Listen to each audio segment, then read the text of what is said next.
Welcome to another edition of American Soccer Break. And there's this lovely country called Panama that all my friends keep visiting.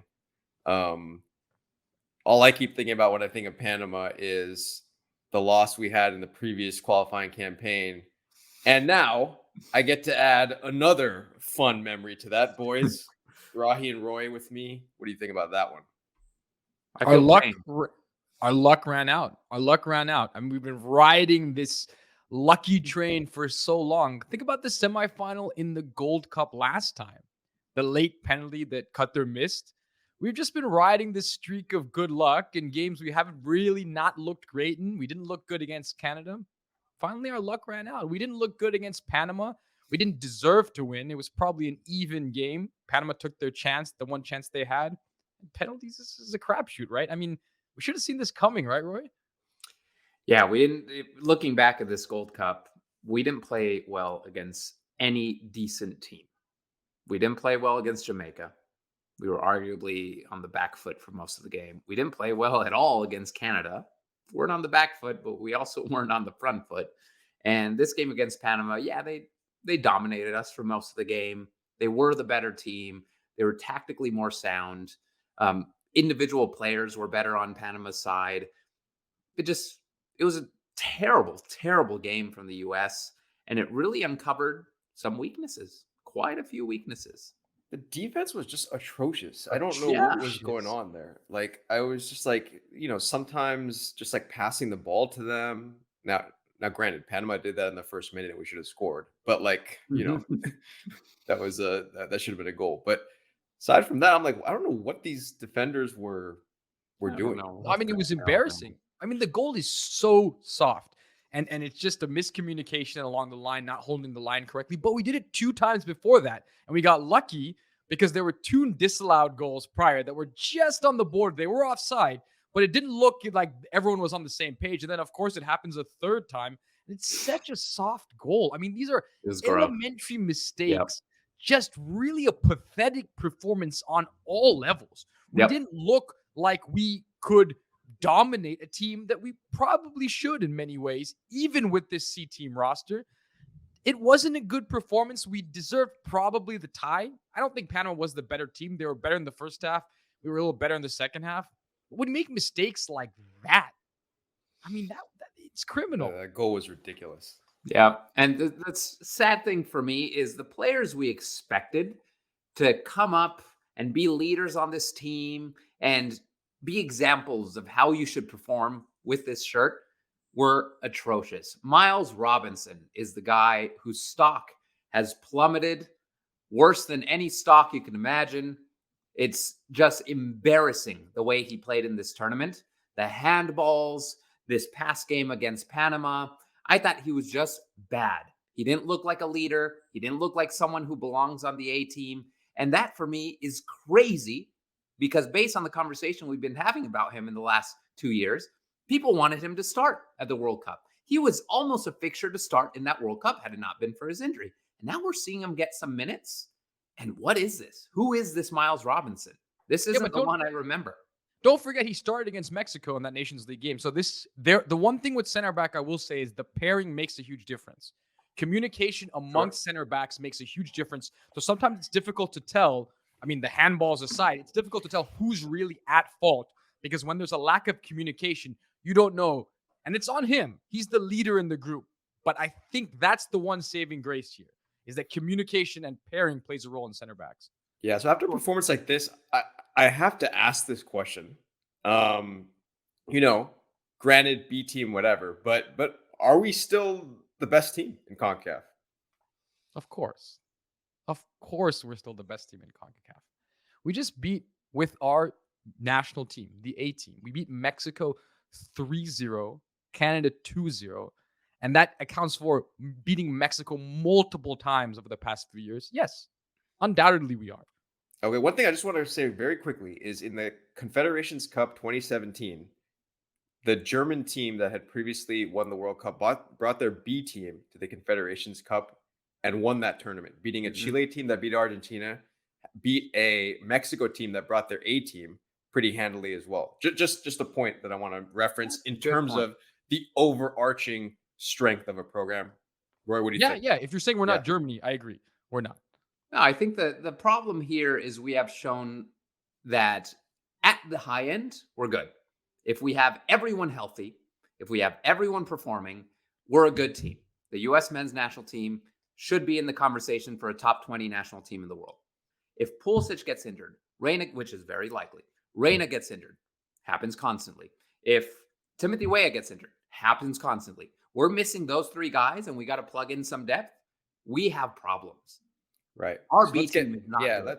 let's get into that. So this then okay, we're still kings of CONCACAF, whatever. Mexico is probably going to win the final on Sunday and okay, fine. But we're still we like you said, we beat their A team 3-0. Great. What about this? This is a big problem based on yesterday. That's a problem, man. Yeah. No, I was emotional yesterday. As all U.S. fans, you watch the game, you're upset, you lose to a team like Panama. But then I remember I said the purpose of this tournament coming in was to evaluate potential pieces that could rise up as depth pieces for the senior team. It was a player evaluation exercise. That was the whole point of this tournament. So then I took a step back and said, wait a second. This team is not the depth piece. These are not the subs for the A team. This is the potential players who could become subs for the A team. So yes, there are certain positions where there's lack of depth. Left back being one of them. But at most other positions, none of these guys are in the conversation of making a roster, a first team roster. So they couldn't even sit on the bench to come into a game. So depth means, do they round up? Do we have 23 players that can be an A team? And the answer is not. We don't see that from this tournament. So at some positions, yes. But I don't think this is a reflection on lack of depth. We don't have Germany depth. First of all, a bunch of these guys were at the World Cup less than a year ago. So for you to say none of these guys are bench players on the A team is just false. A bunch of these guys were on that plane to the World Cup, and some of them played in that tournament. So these are guys we're relying on to battle for bench positions, 100%. Guys like Ferreira, guys like DeJuan Jones now, guys like Zendejas, guys like Brandon Vasquez. These are guys who are in the conversation for being on the A team. Miles Robinson. So the fact that they performed the way that they performed, that they showed they couldn't keep up with Panama. Panama, you look at their roster, it's MLS guys. People complain, oh, this is MLS heavy roster. That's why we suck. So is our roster, MLS guys. I know that, but people point at that as being the problem with this team. And then we go against Canada and get owned for most of the game. I don't think it was an even game. I think it was mostly Panama. They outpossessed us. They outshot us. They were the better team for most of those 90 or 120 minutes. But I think when it comes to depth, the drop-off is so massive right now that it's scary. A good national team has depth. Germany, your example, Sahil. I agree with Roy. And the other thing I want to make a point about is I watched, I watched the Callahan's interview after the game. And it definitely resonated. Like it kind of said the same thing that Rahi just said is, oh, this was like a tournament as an exercise. We are not a freaking national team that should be taking tournaments. We're not at the level where we can be like, oh, this is an exercise. We're trying to win the damn thing, man. Like we are not that good. We're like, let's throw away a tournament. Like, oh, we're just gonna throw away the Gold Cup and because we're so good that we can just test out these new players. So you want to are we send like the France? A team? Like, You want to send the A team to the Gold Cup? You want to send Christian Pulisic, Yunus Musa? You want to send these guys to go win a tournament against Panama?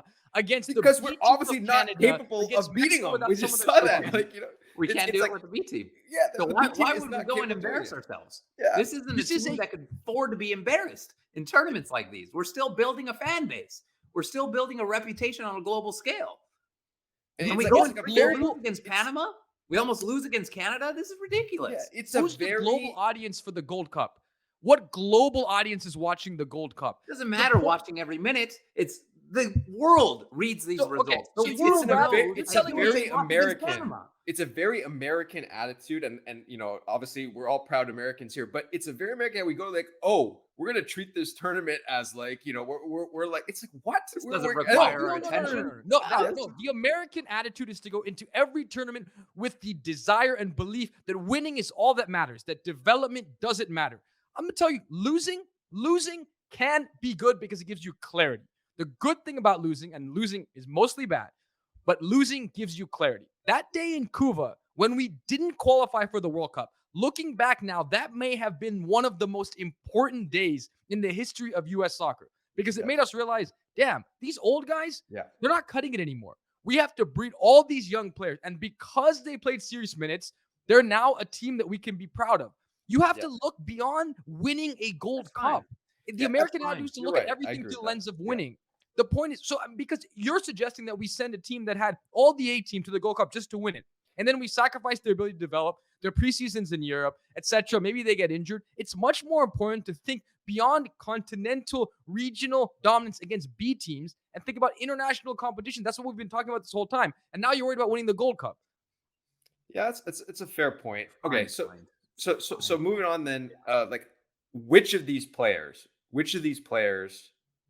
should even make the A team then? So this is the point of the Gold Cup for me. It's to uncover these. Of course, winning matters. Like I mentioned, we're very different from other national teams in that we're trying to build a fan base for 2026. We're trying to get support for this team. We're trying to build a reputation globally. So losing things like this is not good for our image. It's not good for this program. So I look at things like that. Things like that matter in this country, for this sport, for this team. It matters for future generations. So besides that, which players should make the A team? I mean, it's really hard after watching that Panama performance to pick any of them out because they were all absolutely terrible. But I'm still going to be a little controversial here and say Jesus Ferreira is still in the conversation for an A team spot, not as a starter, not as a direct backup. I still am waiting to see what Josh Sargent offers. Does Miles deserve another chance? Should he still be part of the conversation? I don't know. After a performance like this, he's coming off injury, but maybe. Aside from that, Zendejas worked himself out of the A team, in my opinion. I think there's more players that work themselves off the A team than onto the A team. Cowell worked himself off. I thought he was poor. I actually disagree. I disagree with that one because my point with that, and I'll give my players to make the A team. Yeah, I think Ferreira probably can be a sub on the A team, but I think Cade Cowell right now is not there. I agree with you on that, but I think just based on what I saw from him, and even in yesterday's game, the creation and all is done by him. The end product is not there, but I think just based on how young he is someone who has the potential to get there. In my opinion, that would be my. I think the end product is so far off from being where it needs to be, though. Like you watch him, he's fun, he's exciting, and then he takes that final touch. It's 95% of the time a frustrating disaster of a touch, and that's a fair point. But I do think he's the most dangerous player on the team in terms of if he gets there, he can be If he gets 30 chances, he might get a goal, but he needs to work on reducing that. But Rahi, for you? No, I agree with Roy. Finally, that most players work themselves out of potentially being a sub for the A team. Most of them were, oh, really? Interesting. Not a guy that's ready right now, right? Jordi Mihailovic, one of them. These players who are just not ready right now.